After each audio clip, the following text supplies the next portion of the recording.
Assalamualaikum warahmatullahi wabarakatuh. Halo, perkenalkan nama saya Muhammad Rizky Maulana dari Fakultas Kedokteran dan Ilmu Kesehatan dari studi S1 Kedokteran.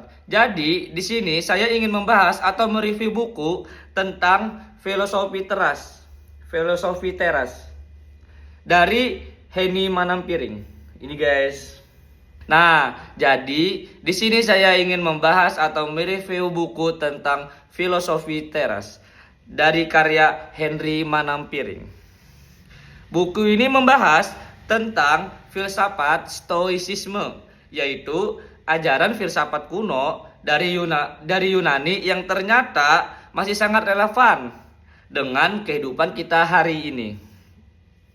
Intinya, stoicisme mengajarkan bagaimana kita bisa lebih tenang, kuat, dan bijak dalam menghadapi masalah. Seringkali kita dibuat stres oleh hal-hal yang di luar kendali kita atau hal-hal yang tidak penting, misalnya opini orang, situasi yang tidak sesuai harapan, atau bahkan kegagalan. Nah, lewat buku ini kita diajak untuk membedakan antara hal yang bisa kita kendalikan dan hal yang tidak bisa kita kendalikan. Yang bisa kita kendalikan hanyalah pikiran, sikap, dan tindakan kita. Sementara hasil akhir, respon orang lain, atau kondisi di luar kendali kita, itu semua di luar dari kendali kita.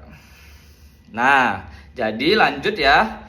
Dengan cara berpikir seperti ini, kita jadi bisa mengurangi rasa cemas, overthinking, dan bahkan rasa kecewa yang berlebih.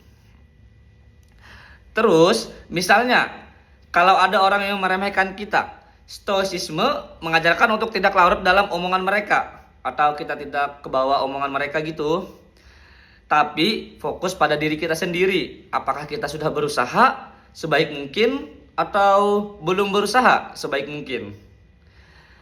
Henry Manampiring menulis buku ini dengan bahasa yang ringan, penuh contoh sehari-hari dan sangat dekat dengan kehidupan kita sehari-hari. Nah, kita sebagai mahasiswa maupun pekerja, dia juga menyisipkan banyak kisah pribadi dan hasil wawancara dengan psikolog. Jadi tidak terasa seperti membaca buku filsafat yang berat, melainkan lebih seperti panduan praktis untuk hidup lebih tenang. Menurutku, buku ini sangat bermanfaat, terutama buat kita yang sering merasa baper, mudah cemas, atau gampang stres.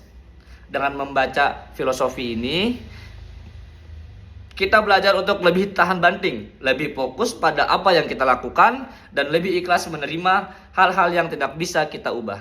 Kesimpulannya, filosofi teras adalah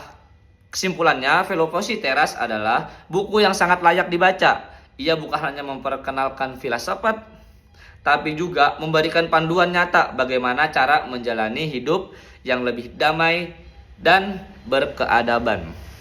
Kalau kamu ingin belajar cara mengendalikan emosi dan menemukan ketenangan batin, buku ini bisa jadi pilihan yang tepat. Jadi kita bisa mendalami atau membaca buku filosofi teras. Ya ini guys.